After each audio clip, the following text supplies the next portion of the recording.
اللہ اکبر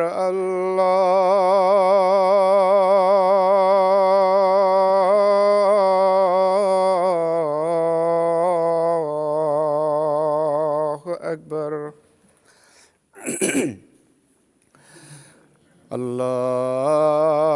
اللہ اکبر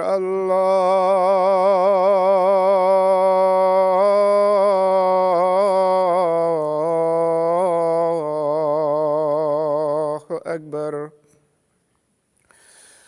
اشہد ان لا الہ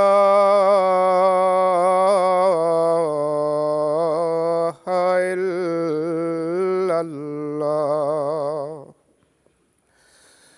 اشہد ان لا الہ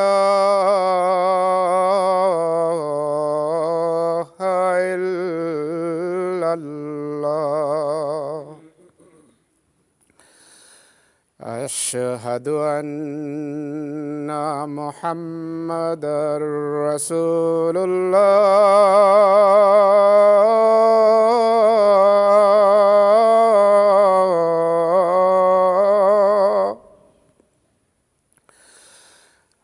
اشہد ان محمد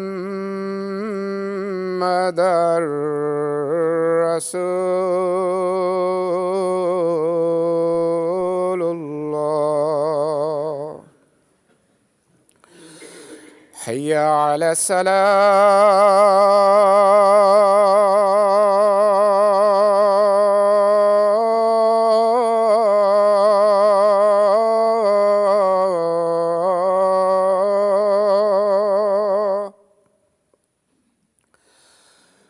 حی علی الصلاۃ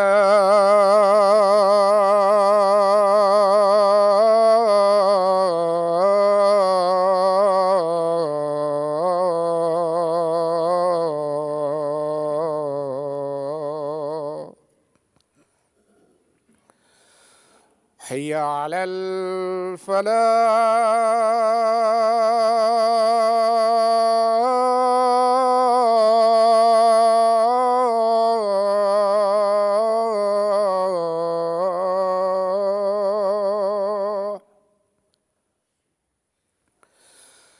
حی علی الفلاح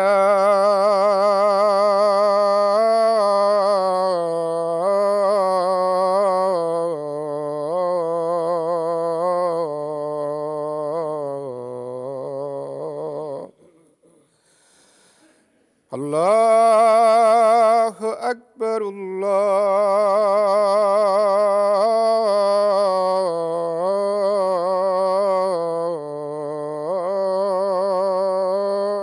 اللہ اکبر لا الہ الا اللہ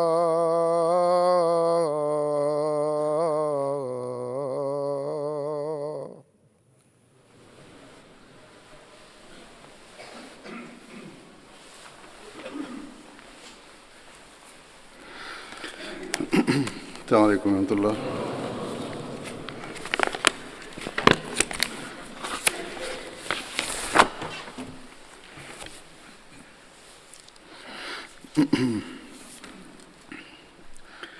أشهد أن لا إله إلا الله وحده لا شريك له وأشهد أن محمدا عبده ورسوله أما بعد فأعوذ بالله من الشيطان الرجيم بسم الله الرحمن الرحيم الحمد لله رب العالمين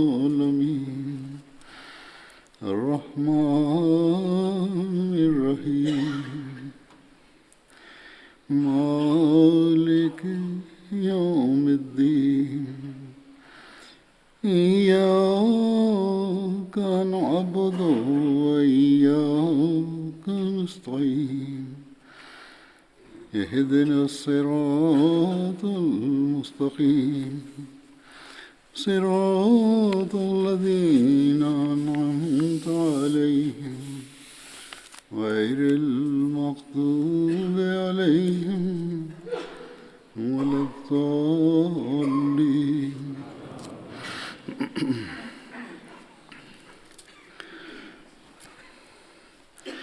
آج جن بدری صحابہ کا میں ذکر کروں گا ان میں پہلا نام ہے حضرت خراش بن سمہ انصاری کا۔ حضرت خراش کا تعلق خزرج کی شاخ بنو جشم سے تھا۔ آپ کی والدہ کا نام ام حبیب تھا۔ حضرت خراش کی اولاد میں سلمہ اور عبد الرحمن اور عائشہ شامل ہیں۔ حضرت خراش نے غزوہ بدر اور احد میں شرکت کی۔ احد کے دن آپ کو 10 زخم آئے۔ آپ رسول اللہ صلی اللہ علیہ وسلم کے ماہر تیر اندازوں میں سے تھے۔ غزوہ بدر میں حضرت خراش نے ابو العاص کو، جو نبی کریم صلی اللہ علیہ وسلم کے داماد تھے، اسیر بنایا تھا، قید کیا تھا۔ دوسرا جن صحابی کا ذکر ہے ان کا نام ہے حضرت عبید بن طیحان۔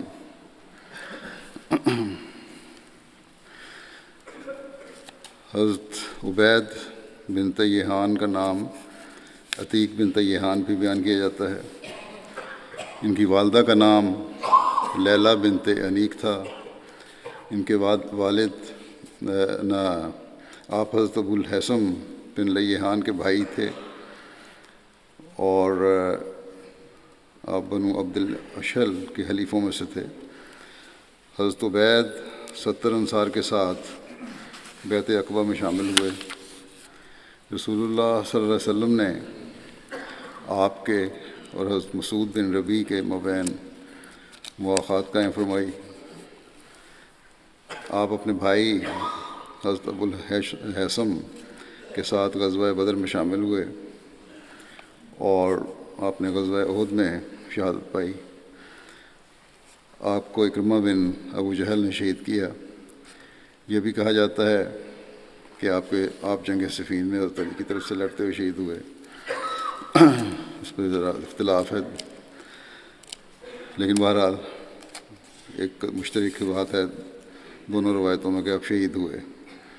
آپ کی اولاد میں 2 بیٹوں حضرت عبید اللہ اور حضرت عباد کا ذکر ملتا ہے۔ طبری کے قول کے مطابق حضرت عباد نے بھی غزوہ بدر میں شرکت کی سعادت پائی، جبکہ حضرت عبید اللہ کے بارے میں بیان کیا جاتا ہے کہ وہ جنگ یمامہ میں شہید ہوئے۔ پھر جن صحابی کا ذکر ہے ان کا نام ہے حضرت ابو حنا مالک بن عمر۔ ابو حنا ان کی کنیت تھی، مالک بن عمر ان کا نام تھا۔ محمد بن عمر واقعی نے آپ کو شرکائے بدر میں شمار کیا ہے۔ آپ کے نام کے بارے میں اختلاف ہے۔ بعض روایات کے مطابق آپ کا نام عامر اور ثابت بن نعمان بھی بیان ہوا ہے۔ آپ کی کنیت ابو حبہ اور ابو حیہ بھی بیان کی جاتی ہے، لیکن محمد بن عمر واقعی کہتے ہیں کہ ابو حبہ کنیت کے 2 اشخاص کا ذکر ملتا ہے، ایک ابو حبہ بن غزیہ بن عمر اور دوسرے ابو حبہ بن عبد عمر المازنی۔ یہ دونوں غزوہ بدر میں شریک نہیں ہوئے تھے۔ شاملین بدر میں کسی کی کنیت ابو حبہ نہ تھی، بلکہ غزوہ بدر میں شامل ہوئے ہیں ان کی کنیت ابو حنا تھی۔ اس لحاظ سے وہ اپنی بات پہ زور دیتے ہیں کہ ابو حنا ہی ان کی کنیت تھی۔ پھر جن صحابی کا ذکر ہے ان کا نام ہے حضرت عبداللہ بن زید بن ثعلبہ۔ آپ کو عبداللہ بن زید انصاری کہا جاتا ہے۔ آپ کی کنیت ابو محمد تھی۔ والد کا نام حضرت زید بن ثعلبہ تھا اور یہ بھی صحابی تھے۔ ان کا تعلق قبیلہ انصار کے قبیلہ خزرج کی شاخ بنو جشم سے تھا۔ آپ بیعت عقبہ میں 70 انصار کے ساتھ شامل ہوئے اور غزوہ بدر اور احد اور خندق اور دیگر غزوات میں حضور صلی اللہ علیہ وسلم کے ساتھ شرکت کی۔ فتح مکہ کے وقت بنو حارث بن خزرج کا جھنڈا آپ کے پاس تھا۔ حضرت عبداللہ بن زید اسلام لانے سے قبل عربی لکھنا جانتے تھے، جبکہ اس زمانے میں عرب میں کتابت بہت کم تھی، بہت کم لوگ ہوتے تھے جو لکھنا جانتے ہوں۔ حضرت عبداللہ بن زید کی اولاد مدینہ میں قیام پذیر رہی۔ آپ کے ایک بیٹے کا نام محمد تھا جو آپ کی بیوی سعدہ بنت کلیب سے پیدا ہوئے، اور ایک بیٹی ام حمید تھا جن کی والدہ اہل یمن سے تھیں۔ آپ کے بھائی حریث بن زائد تھے جو بدری صحابی تھے، اور آپ کی ایک بہن کا نام قریبہ بنت زید تھا، وہ بھی صحابیہ تھیں۔ حضرت عبداللہ بن زید وہ صحابی ہیں جن کو خواب میں اذان کے الفاظ بتائے گئے اور آپ نے حضور صلی اللہ علیہ وسلم کو اس کے متعلق آگاہ کیا، جس پر آپ صلی اللہ علیہ وسلم نے حضرت بلال کو حکم دیا کہ وہ ان الفاظ میں اذان دیں جو حضرت عبداللہ نے خواب میں دیکھے تھے۔ یہ واقعہ حضور صلی اللہ علیہ وسلم کے مسجد نبوی کی تعمیر کے بعد سن 1 ہجری کا ہے۔ اس کی کچھ تفصیل اس طرح ہے کہ حضرت ابو عمیر بن انس انصار میں سے تھے۔ اپنے چچوں سے روایت کرتے ہیں کہ انہوں نے کہا کہ نبی صلی اللہ علیہ وسلم نے سوچا کہ نماز کے لیے لوگوں کو کیسے جمع کیا جائے۔ آپ کو عرض کیا گیا کہ نماز کے وقت ایک جھنڈا نصب کر دیا جائے، جب لوگ اسے دیکھیں گے تو ایک دوسرے کو اطلاع کر دیں گے، مگر آپ صلی اللہ علیہ وسلم کو یہ تجویز پسند نہیں آئی۔ راوی کہتے ہیں کہ آپ سے نرسنگا کا ذکر کیا گیا، یعنی یہود کے بلانے کے طریق سے، بلند آواز سے بلو کیا جاتا ہے جو، آپ نے اس کو بھی پسند نہیں فرمایا کہ یہ یہود کا طریق ہے۔ راوی کہتے ہیں پھر آپ سے ناقوس کا ذکر کیا گیا، آپ نے فرمایا کہ وہ نصارہ کا طریق ہے، اور حضرت عبداللہ بن زید واپس گئے اور رسول اللہ صلی اللہ علیہ وسلم کی فکر کی وجہ سے فکر مند تھے، دعا کی، تو کہتے ہیں ان کو خواب میں اذان دکھائی گئی۔ حضرت عبداللہ بن زید ہی بیان کرتے ہیں کہ میں نے خواب میں دیکھا، ایک شخص کو دیکھا جس کے ہاتھ میں ناقوس تھا۔ میں نے اس سے پوچھا، اے بندہ خدا، تو اس ناقوس کو بیچے گا؟ اس نے کہا، تو اس سے کیا کرے گا؟ میں نے کہا کہ ہم اس کے ذریعے سے نماز کے لیے بلائیں گے۔ اس نے کہا، تو کیا میں تمہیں وہ بات بتا دوں جو اس سے بہتر ہے؟ میں نے کہا، کیوں نہیں؟ حضرت عبداللہ کہتے ہیں کہ اس نے کہا، پھر کہو۔ اذان کے الفاظ دہرائے کہ اللہ اکبر، اللہ اکبر، اللہ اکبر، اللہ اکبر، اشہد ان لا الہ الا اللہ، اشہد ان لا الہ الا اللہ، اشہد ان محمد الرسول اللہ، اشہد ان محمد الرسول اللہ، حی علی الصلاۃ، حی علی الصلاۃ، حی علی الفلاح، حی علی الفلاح، اللہ اکبر، اللہ اکبر، لا الہ الا اللہ۔ اس کا ترجمہ ہی پڑھ دیتا ہوں، بچوں کے لیے اور نامسلموں کے لیے فائدہ مند ہوتا ہے کہ اللہ سب سے بڑا ہے۔ اذان ہم لوگ سنتے ہیں لیکن پھر بھی بعضوں کو میں نے دیکھا ترجمہ نہیں آتا۔ اللہ سب سے بڑا ہے، اللہ سب سے بڑا ہے، یہ 4 دفعہ کہنا ہے۔ میں گواہی دیتا ہوں کہ اللہ کے سوا کوئی عبادت کے لائق نہیں، یہ 2 دفعہ کہنا ہے۔ پھر میں گواہی دیتا ہوں کہ محمد رسول اللہ صلی اللہ علیہ وسلم اللہ کے رسول ہیں، یہ بھی 2 دفعہ ہے۔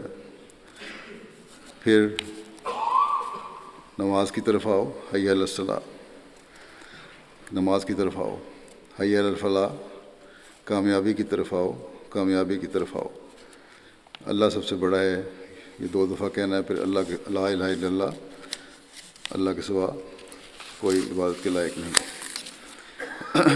پھر کہتے ہیں، یہ الفاظ دہرانے کے بعد وہ شخص مجھ سے تھوڑا سا پیچھے ہٹا اور پھر کہا کہ جب تم نماز کھڑی کرو تو یہ کہا کرو۔ پھر تکبیر کے الفاظ دہرائے کہ اللہ اکبر، اللہ اکبر، اشہد ان لا الہ الا اللہ، اشہد ان محمد رسول اللہ، حی علی الصلاۃ، حی علی الفلاح، قد قامت الصلاۃ، قد قامت الصلاۃ، اللہ اکبر، اللہ اکبر، لا الہ الا اللہ۔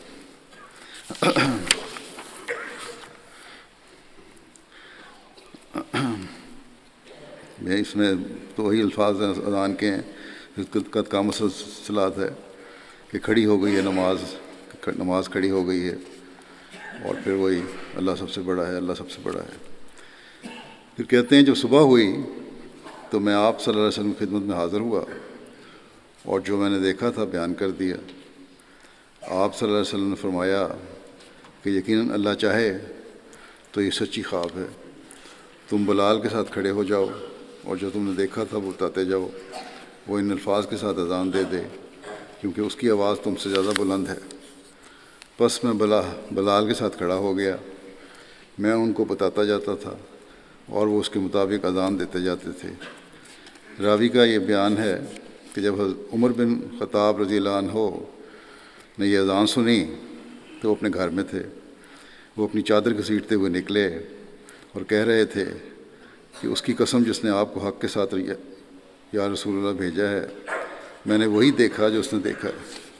یہ سن کر آپ نے فرمایا کہ سب تعریف اللہ تعالیٰ کے لیے ہے۔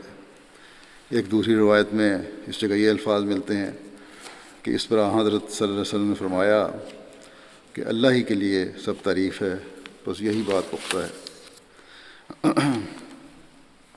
اس میں اس کی تفسیر ختم النبیین میں بعض باتیں زائد حضرت مرزا بشیر احمد صاحب نے بیان فرمائی ہیں، مختلف تاریخوں سے لے کے۔ وہ بیان کرتے ہیں کہ اب جب نماز کے لیے اعلان یا اذان وغیرہ کا انتظام نہیں تھا تو صحابہ عموماً وقت کا اندازہ کر کے خود نماز کے لیے جمع ہو جاتے تھے، لیکن یہ صورت کوئی قابل اطمینان نہیں تھی۔ مسجد نبوی کے تیار ہو جانے پر یہ سوال زیادہ محسوس طور پر پیدا ہوا کہ کس طرح مسلمانوں کو وقت پر جمع کیا جائے۔ کسی صحابی نے نصارہ کی طرح ناقوس کی رائے دی، کسی نے یہود کی مثال میں بوق کی تجویز پیش کی، کسی نے کچھ کہا، مگر حضرت عمر نے مشورہ دیا کہ کسی آدمی کو مقرر کر دیا جائے کہ وہ نماز کے وقت یہ اعلان کر دیا کرے کہ نماز کا وقت ہو گیا ہے۔ حضرت صلی اللہ علیہ وسلم نے اس رائے کو پسند فرمایا۔ اذان سے پہلے حضرت عمر کی ایک یہ رائے تھی۔ حضرت بلال کو حکم دیا گیا کہ وہ اس فرض کو ادا کیا کریں۔ چنانچہ اس کے بعد جب نماز کا وقت آتا تھا، بلال بلند آواز سے الصلاۃ جامعہ کہہ کر پکارا کرتے تھے اور لوگ جمع ہو جاتے تھے۔ بلکہ اگر نماز کے علاوہ بھی کسی غرض کے لیے مسلمانوں کو مسجد میں جمع کرنا ہوتا تو یہی آواز دی جاتی، یہی اعلان کیا جاتا۔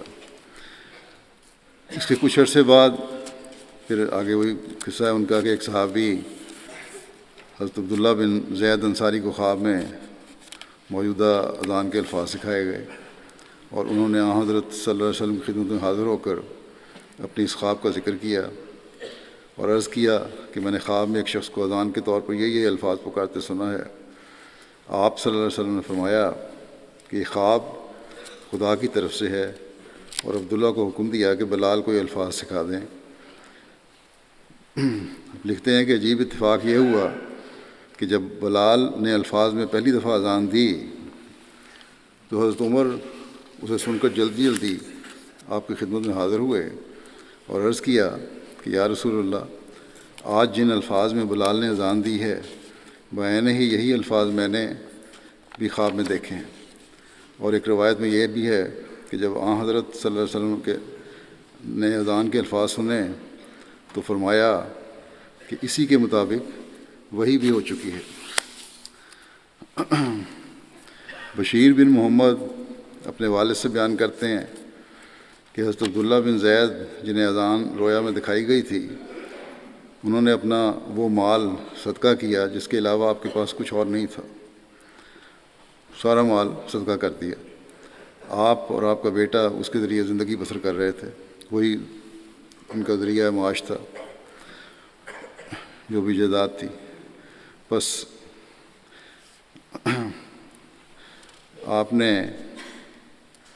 اسے رسول اللہ صلی اللہ علیہ وسلم کے سپرد کر دیا۔ اس پر آپ کے والد جب یہ سپرد کر دیا انہوں نے مال، تو ان کے والد رسول اللہ صلی اللہ علیہ وسلم کے پاس آئے اور عرض کی کہ یا رسول اللہ، عبداللہ بن زید نے اپنا مال صدقہ کیا ہے اور وہ اس کے ذریعے زندگی بسر کر رہے تھے۔ اس پر رسول اللہ صلی اللہ علیہ وسلم نے حضرت عبداللہ بن زید کو بلا کر فرمایا کہ یقیناً اللہ نے تجھ سے تیرا صدقہ قبول کر لیا، کہ تو نے دیا مجھے بس چھوڑ دیا لا کے، وہ اللہ نے قبول کر لیا، البتہ اس کو میراث کے طور پر اپنے والدین کو لوٹا دے۔ اب یہ میراث کے طور پر والدین کو واپس کر دے۔ تو بشیر کہتے ہیں کہ پھر ہم نے اس کو وراثت میں پایا، یعنی آگے پھر ان کے بچوں نے اس طرح حصہ لیا اس میں سے۔ ایک موقع پر رسول اللہ صلی اللہ علیہ وسلم نے حضرت عبداللہ بن زید کو اپنے ناخن بطور تبرک عطا فرمائے۔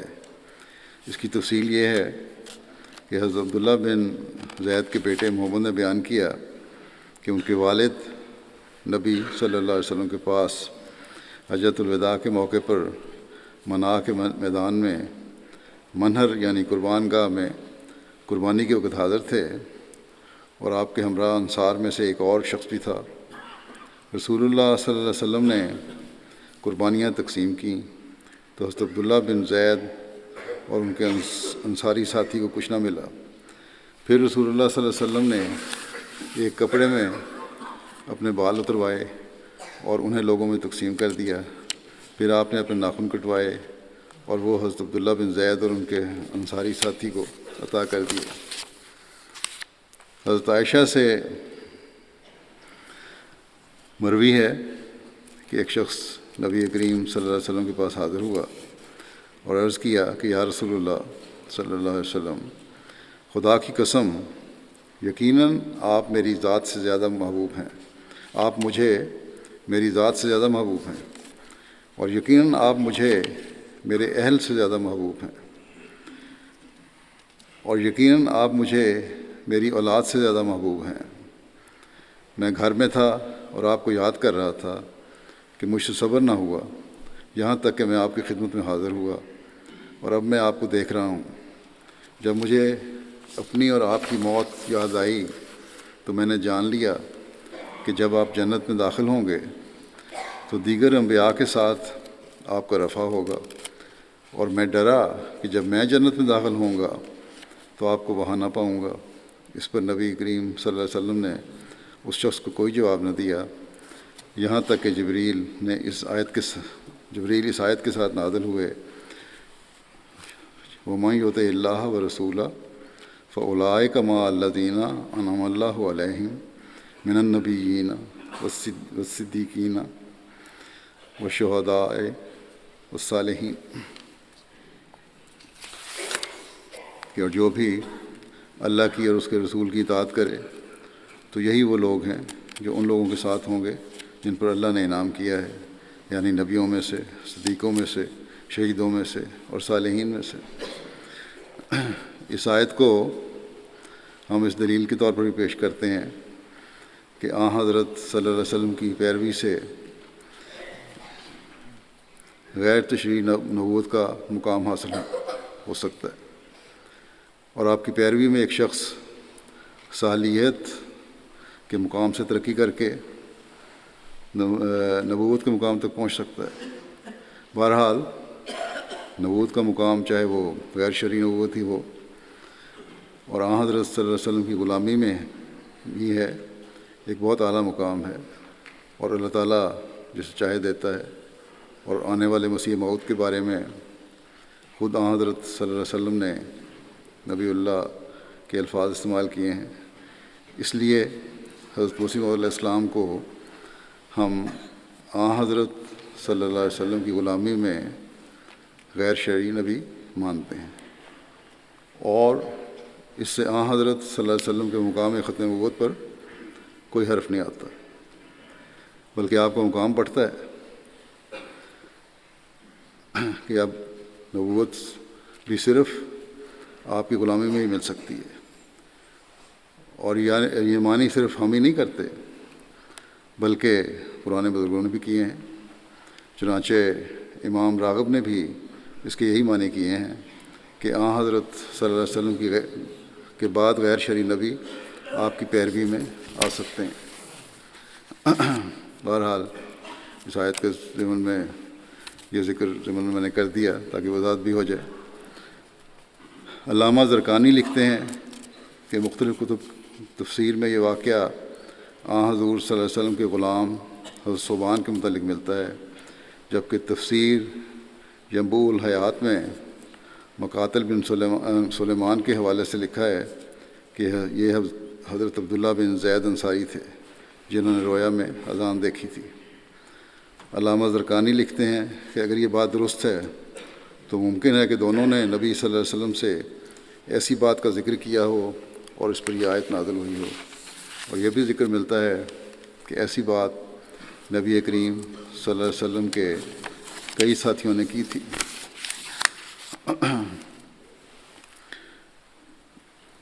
پہلے بیان کردہ واقعے کے علاوہ تفاسیر میں حضرت ثوبان کا واقعہ اور الفاظ بھی بیان ہوئے ہیں، جس کی تفصیل یہ ہے کہ حضرت ثوبان کو رسول اللہ صلی اللہ علیہ وسلم سے شدید محبت تھی اور آپ سے دوری میں زیادہ صبر نہیں کر سکتے تھے۔ ایک روز جب وہ آن حضرت صلی اللہ علیہ وسلم کی خدمت میں حاضر ہوئے تو ان کا رنگ بدلا ہوا تھا اور ان کے چہرے سے حزن کے آثار ظاہر ہو رہے تھے۔ اس پر رسول اللہ صلی اللہ علیہ وسلم نے پوچھا کہ کس چیز کے باعث تمہارا رنگ بدلا ہوا ہے؟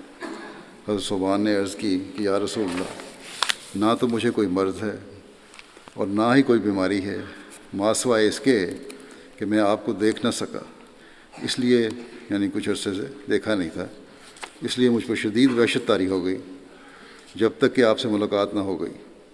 اسی طرح مجھے جب آخرت کی یاد آئی تو مجھ پر پھر خوف طاری ہوا کہ میں آپ کو نہ دیکھ سکوں گا، کیونکہ آپ کا تو انبیاء کے ساتھ رفع کیا جائے گا، اور اگر میں جنت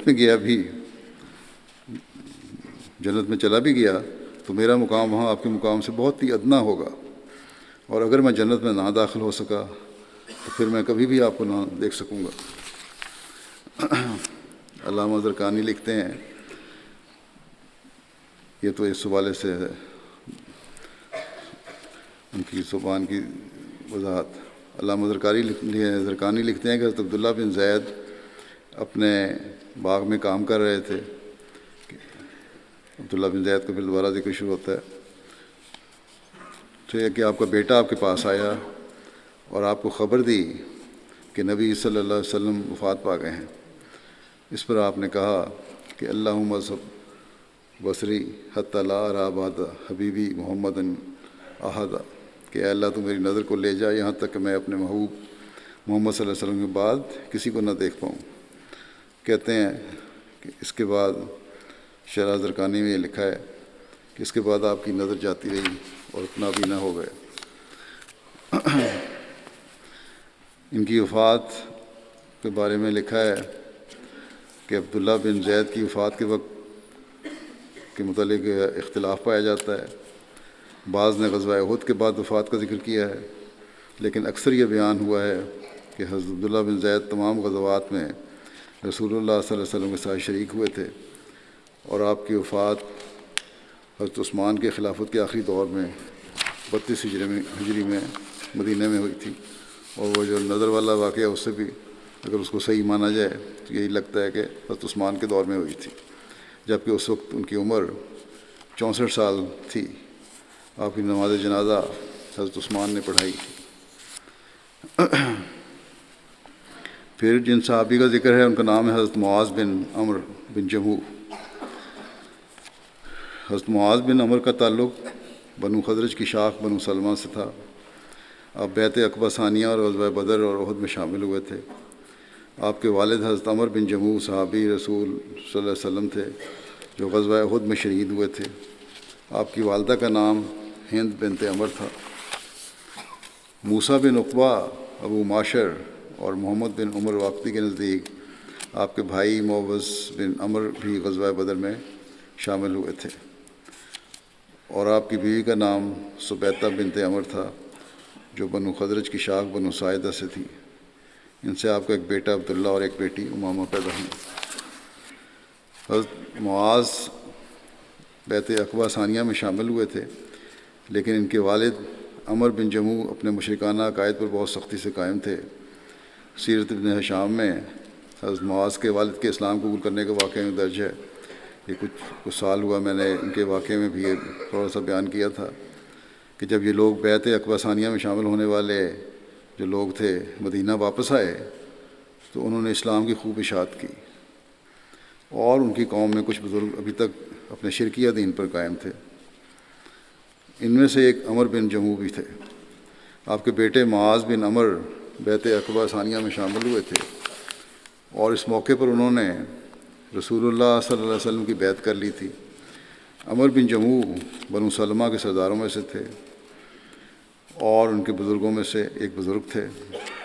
انہوں نے اپنے گھر میں لکڑی کا ایک بت بنا کر رکھا ہوا تھا، جیسا کہ اس وقت کے بڑے لوگ بنا کر رکھتے تھے۔ اسے منات کہا جاتا تھا۔ اس کو معبود بنا کر اس کی تعظیم اور تطہیر کرتے تھے۔ جب بنو سلمہ کے کچھ نوجوان اسلام لے آئے، جن میں حضرت معاذ بن جبل اور عمر بن جموح کے بیٹے حضرت معاذ بن عمر بن جموح تھے، جو ان نوجوانوں میں سے تھے جو اسلام لائے اور عقبہ ثانیہ میں شامل ہوئے، تو یہ لوگ رات کو عمر بن جموح کے بت قدہ میں داخل ہو کر اس بت کو اٹھا کر لے آئے اور اسے بنو سلمہ کے کوڑا کرکٹ پھینکنے کے لیے بنائے جانے والے گڑھے میں اوندھا لٹا دیا، پھینک دیا۔ جب صبح عمر اٹھتے تو کہتے تمہارا برا ہو، کس نے رات کو ہمارے معبودوں سے دشمنی کی؟ پھر اس کو ڈھونڈنے نکل پڑتے، یہاں تک کہ جب اسے پا لیتے تو اسے دھوتے اور صاف کرتے۔ پھر کہتے کہ خدا کی قسم، اگر میں یہ جان لوں کہ کس نے تیرے ساتھ ایسا کیا تو ضرور میں اسے رسوا کروں گا۔ پھر جب رات ہوتی اور عمر سو جاتے تو وہ دوبارہ ان کے بیٹے وہی حرکت کرتے۔ پھر عمر بن جموح نے صبح کی اور دوبارہ وہی تکلیف اٹھا کر پھر اسے دھوتے، پھر صاف کیا۔ جب کئی رات یہ واقعہ ہوا تو عمر بن جموح نے بت کو وہاں سے باہر نکالا جہاں اسے پھینکا گیا تھا، پھر اسے دھویا اور صاف کیا۔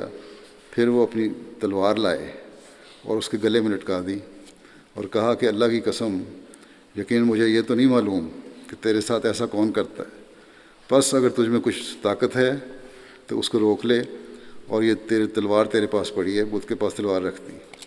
جب شام ہوئی اور عمر سو گئے تو ان نوجوانوں نے، جن میں ان کا بیٹا شامل تھا، اس بت سے دوبارہ وہی سلوک کیا۔ اس کے گلے سے وہ تلوار لی اور ایک مردہ کتے کو لے کر اس بت کو رسی کے ساتھ اس سے باندھ دیا اور بنو سلمہ کے ایک پرانے کنویں میں پھینک دیا جس میں کوڑا کرکٹ وغیرہ پھینکا جاتا تھا۔ صبح جب عمر بن جموح اٹھے تو انہوں نے اس بت کو اس جگہ پر نہ پایا جہاں اسے رکھا جاتا تھا، بس وہ اسے ڈھونڈتے رہے یہاں تک کہ اس کنویں میں اوندھے منہ مردہ کتے کے ساتھ بندھا ہوا پایا۔ جب انہوں نے یہ نظارہ دیکھا تو ان پر حقیقت کھل گئی، اور ان کے قوم کے مسلمان لوگوں نے بھی انہیں اسلام کی تعلیم دی، تو آپ خدا کی رحمت سے اسلام لے آئے۔ ابن ہشام کی سیرت میں یہ واقعہ اس طرح لکھا ہے۔ کہ بت تو تلوار کے ساتھ بھی کچھ نہیں کر سکا، تو ایسے خدا کو پوجنے کا کیا فائدہ۔ حضرت معاذ بن عمر بن جموع ابو جہل کو قتل کرنے والے والوں میں بھی شامل تھے۔ چنانچہ بخاری کی روایت میں درج ہے کہ صالح بن ابراہیم اپنے دادا حضرت عبد الرحمن بن عوف سے روایت کرتے ہیں کہ انہوں نے بتایا کہ میں بدر کی لڑائی میں صف میں کھڑا تھا کہ میں نے اپنے دائیں بائیں نظر ڈالی تو کیا دیکھتا ہوں کہ 2 انصاری لڑکے ہیں، ان کی عمریں چھوٹی ہیں۔ میں نے آرزو کی کہ کاش میں ایسے لوگوں کے درمیان ہوتا جو ان سے زیادہ جوان تنومند ہوتے۔ اتنے میں ان میں سے ایک نے مجھے ہاتھ سے دبا کر پوچھا کہ چچا کیا آپ ابو جہل کو پہچانتے ہیں؟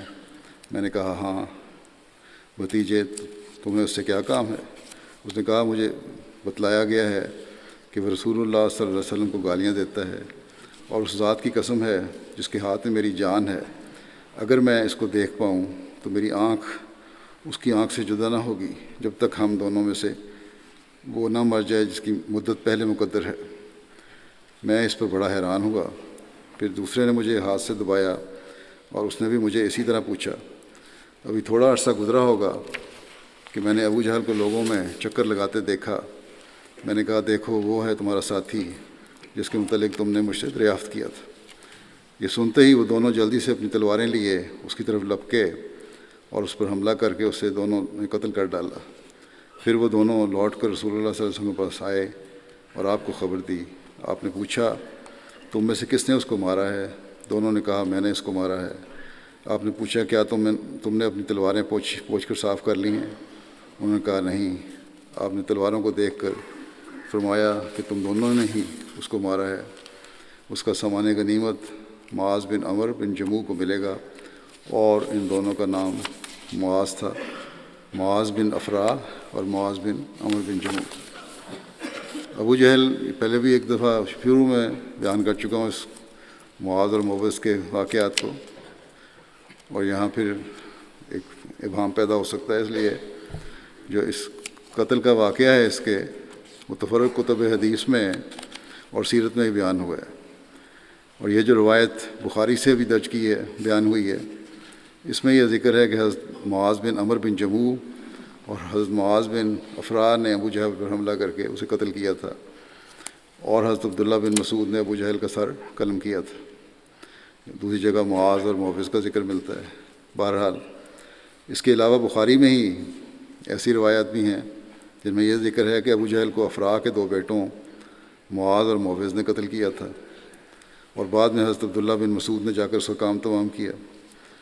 چنانچہ بخاری کی ایک روایت میں اس کی تفصیل یوں بیان ہوئی ہے۔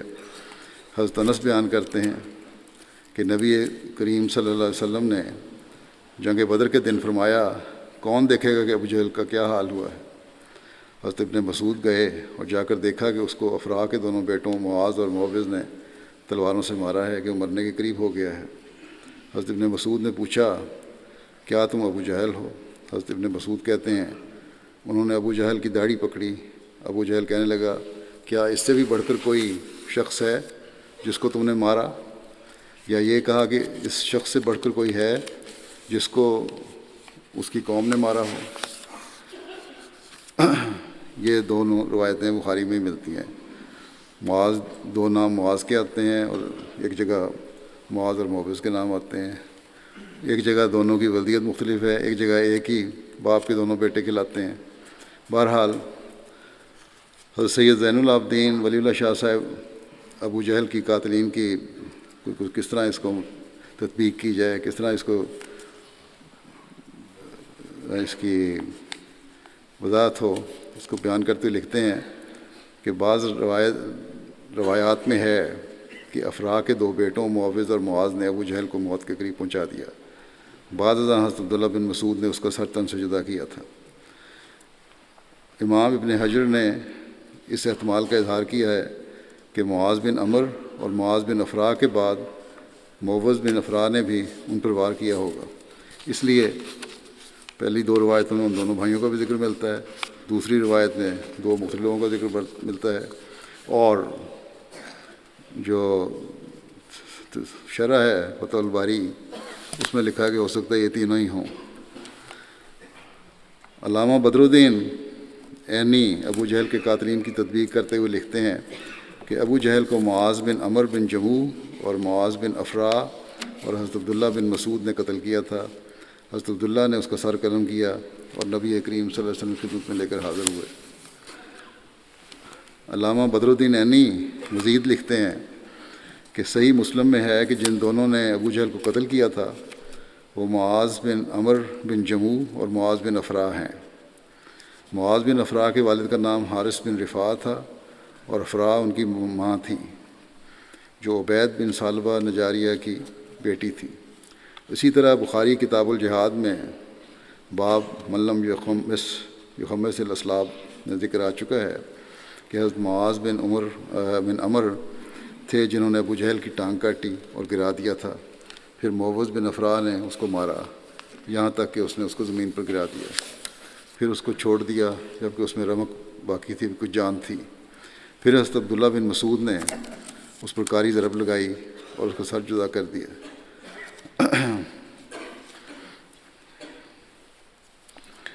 پھر یہ لکھتے ہیں کہ اگر تو کہے کہ ان تمام باتوں کو یوں اکٹھا بیان کرنے کی کیا ضرورت ہے تو میں یہ کہتا ہوں کہ شاید ابو جہل کا قتل ان سب کا کام تھا، اس لیے اکٹھا کیا ہے۔ زرقانی کی ایک روایت کے مطابق حضرت عبداللہ بن مسعود نے جب ابو جہل کو دیکھا تو اس کے حال میں پایا کہ وہ آخری سانس لے رہا تھا۔ اس پر حضرت عبداللہ بن مسعود نے اپنی ٹانگ ابو جہل کی گردن پر رکھ کر کہا کہ اے اللہ کے دشمن، اللہ نے تجھے رسوا کر دیا ہے۔ اس پر ابو جہل نے متکبرانہ انداز میں کہا میں تو کوئی رسوا نہیں ہوا، اور کیا تم نے مجھ سے بھی معزز کسی اور شخص کو قتل کیا ہے؟ یعنی مجھے تو اس میں کوئی عار محسوس نہیں ہو رہا۔ پھر ابو جہل نے پوچھا کہ مجھے بتاؤ کہ میدان کس کے ہاتھ میں رہا، فتح اور کامیابی کس کے ہاتھ میں رہی؟ تو حضرت عبداللہ بن مسعود نے جواب دیا کہ اللہ اور اس کے رسول کی فتح ہوئی۔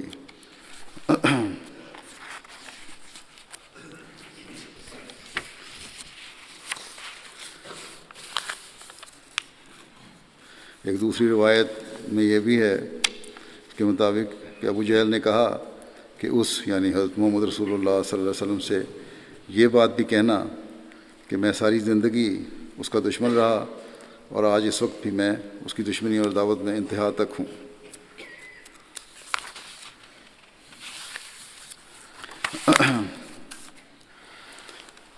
حضرت عبداللہ بن مسعود نے ابو جہل کا سر قلم کیا اور اس کا سر لے کر جب حضرت صلی اللہ علیہ وسلم کی خدمت میں حاضر ہوئے تو آپ صلی اللہ علیہ وسلم نے فرمایا کہ جس طرح میں اللہ کے نزدیک تمام نبیوں سے زیادہ معزز و مکرم ہوں اور میری امت اللہ کے نزدیک باقی تمام امتوں سے زیادہ معزز و مکرم ہے، اسی طرح اس امت کا فرعون باقی تمام امتوں کے فرعون سے زیادہ سخت اور متشدد ہے، اور اس کی وجہ یہ ہے کہ حتیٰ اذا ادرکہ الغرق قال آمنت انہ لا الہ الا الذی آمنت بہ بنو اسرائیل،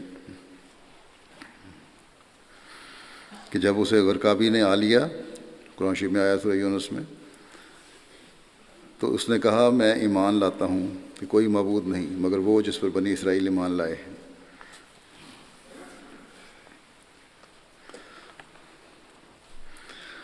جبکہ اس امت کا فرعون دشمنی اور کفر میں بہت بڑھ کر ہے، جیسا کہ مرتے ہوئے ابو جہل کی باتوں سے ظاہر ہوتا ہے۔ اس کے علاوہ روایات میں یہ بھی ہے کہ ابو جہل کی ہلاکت کی خبر ملنے پر یہ بھی ذکر ملتا ہے کہ آن حضرت صلی اللہ علیہ وسلم نے ابو جہل کا سر دیکھنے کے پر فرمایا کہ اللہ الذی لا الہ الا ہو، کہ اللہ وہ ذات ہے جس کے سوا اور کوئی معبود نہیں۔ اسی طرح آپ صلی اللہ علیہ وسلم نے 3 مرتبہ یہ فرمایا الحمدللہ الذی اعز الاسلام و اہلہ، کہ ہر قسم کی تعریف کا مستحق اللہ ہے جس نے اسلام اور اس کے ماننے والوں کو عزت دی۔ اسی طرح یہ ذکر بھی ملتا ہے کہ حضرت صلی اللہ علیہ وسلم نے فرمایا کہ یقیناً ہر امت کا ایک فرعون ہوتا ہے، اور اس امت کا فرعون ابو جہل تھا جسے اللہ تعالیٰ نے بہت ہی برے انداز میں قتل کروایا۔ حضرت معاذ بن عمر بن جموح کی وفات حضرت عثمان کے دور میں ہوئی۔ خلیفہ بن خیاط بن بیان کرتے ہیں کہ معاذ بن عمر بن جموح کو بدر کے دن ایک زخم لگا تھا، آپ اس کے بعد حضرت عثمان کے زمانہ تک قلیل رہے، پھر مدینہ میں وفات پائی۔ حضرت عثمان نے آپ کا جنازہ پڑھا اور آپ جنت البقیع میں مدفون ہوئے۔ حضرت ابو ہریرہ سے روایت ہے کہ رسول اللہ صلی اللہ علیہ وسلم نے فرمایا کہ معاذ بن عمر بن جموح کیا ہی اچھا شخص ہے، اللہ تعالیٰ ہزاروں ہزار رحمتیں نازل فرمائے ان لوگوں پر جو اللہ تعالیٰ اور اس کے حبیب کی محبت میں ڈوب کر ان کی رضا کو حاصل کرنے والے بنے۔ نماز کے بعد میں ایک جنازہ غائب بھی پڑھاؤں گا جو مکرم ملک سلطان ہارون خان صاحب کا ہے، جن کے 27 مارچ کو اسلام آباد میں ان کی وفات ہوئی تھی۔ انا للہ و انا الیہ راجعون۔ یہ ان کے بیٹے، بڑے بیٹے خلیفہ مسیح رابع کے داماد بھی ہیں، چھوٹی بیٹی سے بیاہ ہوئے ہیں۔ پیدائشی احمدی تھے ملک سلطان ہارون صاحب۔ ان کے والد کا نام کرنل ملک سلطان محمد خان صاحب تھا، جنہوں نے 23 سال کی عمر میں 1923 میں حضرت مسلم موعود رضی اللہ عنہ کے ہاتھ پر بیعت کی تھی اور اپنے خاندان میں اکیلے احمدی تھے۔ پھر ان کی شادی حضرت مسلم موعود نے کروائی محترمہ عائشہ صدیقہ صاحبہ بنت حضرت چودھری فتح محمد سبسیال کے ساتھ، اور یہ خاندان پنجاب کے معزز خاندانوں میں سے اور بڑے نواب خاندانوں میں سے تھا۔ ان کے ملک امیر محمد خان جو مغربی پاکستان کے گورنر رہے ہیں، نواب کالابا کے نام سے مشہور تھے، وہ کرنل ملک سلطان محمد صاحب ان کے والد کے چچا زاد بھائی تھے۔ ان کے دادا کا نام ملک سلطان سرخرو خان تھا اور بادشاہ کے برطانوی بادشاہت تھیں اس دنوں میں جب کالونی تھی انڈیا اور پاکستان، ان کو ایک نوابی کی وجہ سے ایک مقام بھی حاصل تھا۔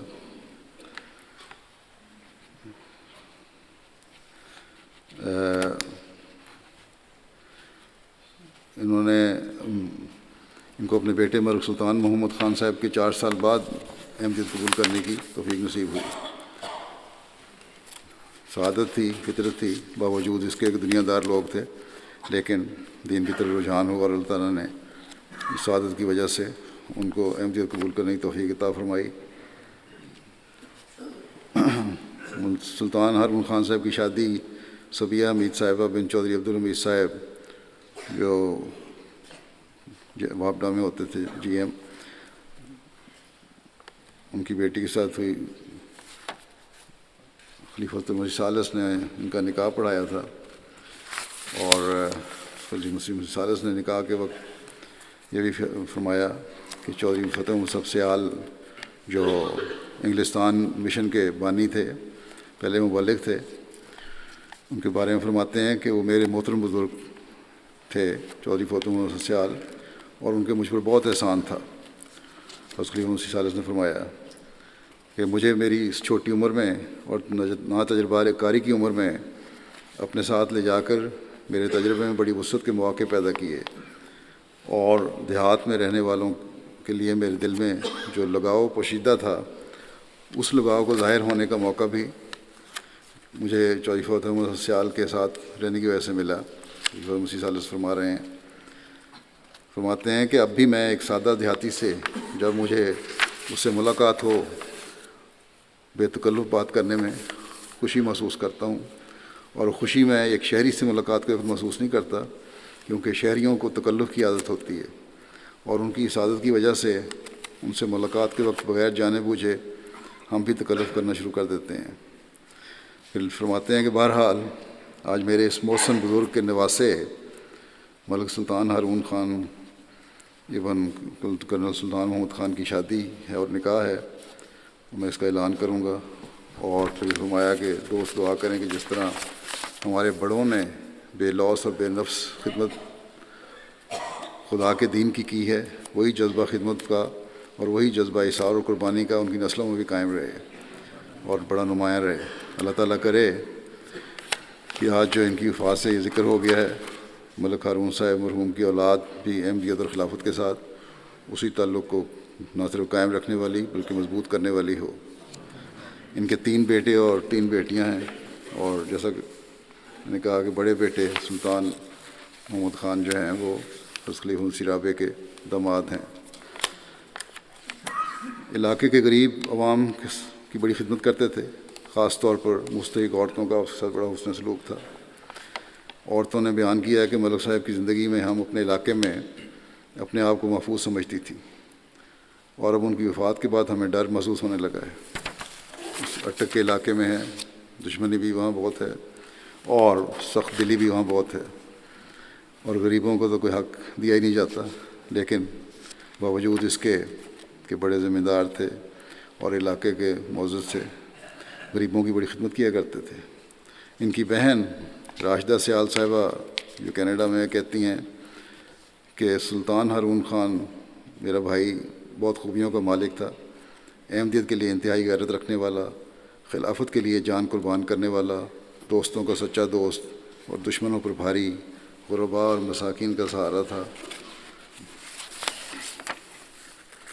کہتی ہیں ایک دفعہ حضرت مسیح رابع نے مجھے ایک خط میں تحریر فرمایا کہ تمہارے ابا احمدیت کے لیے ایک ننگی تلوار تھے، کرنل سلطان محمد خان صاحب، اور تمہارے بھائیوں میں بھی یہی رنگ پایا جاتا ہے۔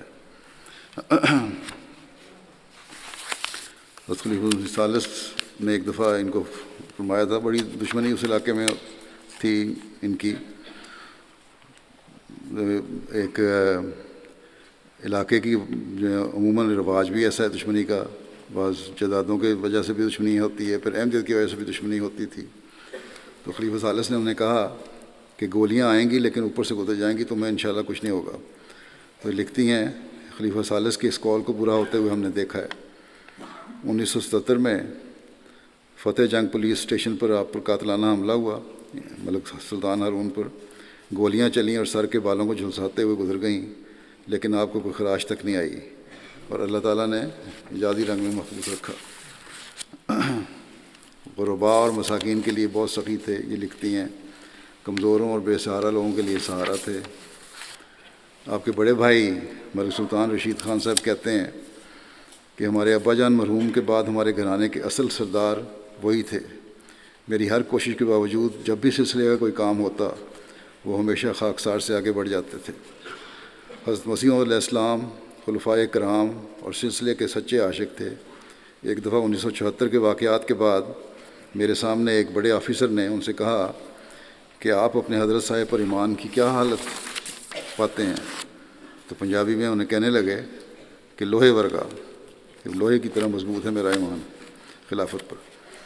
حضرت خلیفہ مسیح رابع کی ہجرت کے سفر میں کراچی تک ہم رکاب تھے، ان کو ساتھ شامل ہونے کا موقع ملا، اور رشید صاحب لکھتے ہیں کہ میرے پاس جو حضرت خلیفہ مسیح رابع کے خطوط محفوظ ہیں، ان میں سے ایک خط میں حضور نے، حضرت خلیفہ مسیح رابع رحمہ اللہ نے انہیں احمدیت کا جرنیل اور دوسری جگہ احمدیت کے لیے عشق اور غیرت کی ننگی تلوار قرار دیا۔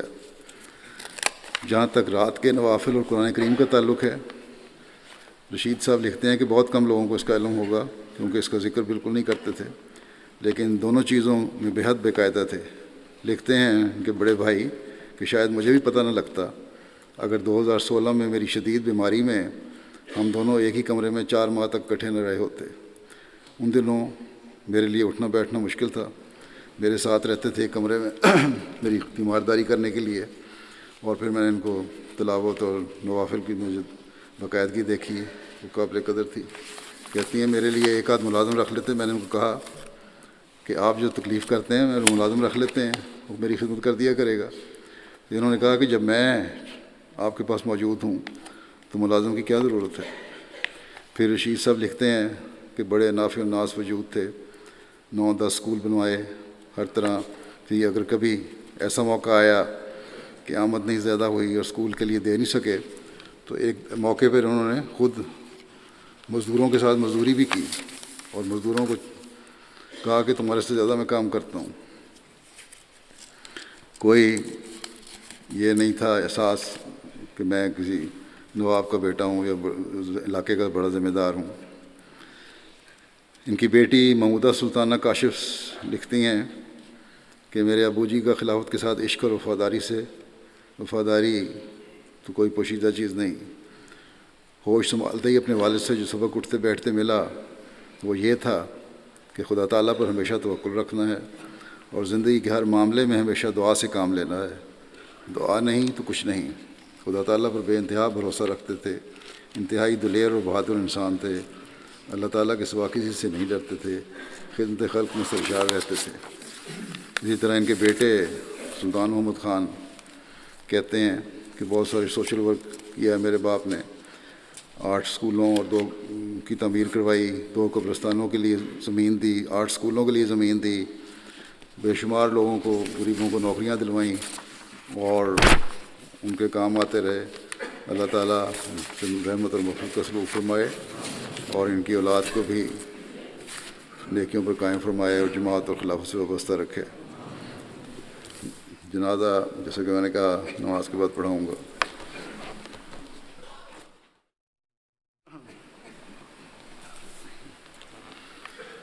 الحمد للہ نحمدہ ونستعینہ ونستغفرہ ونؤمن بہ ونتوکل علیہ ونعوذ باللہ من شرور انفسنا ومن سیئات اعمالنا من يهده الله فلا مضل له ومن يضلل فلا هادي له ونشهد أن لا إله إلا الله ونشهد أن محمدا عبده ورسوله. عباد الله رحمكم الله إن الله يأمر بالعدل والإحسان وإيتاء ذي القربى وينهى عن الفحشاء والمنكر والبغي يعظكم لعلكم تذكرون. اذكروا الله يذكركم وادعوه يستجب لكم ولذكر الله أكبر.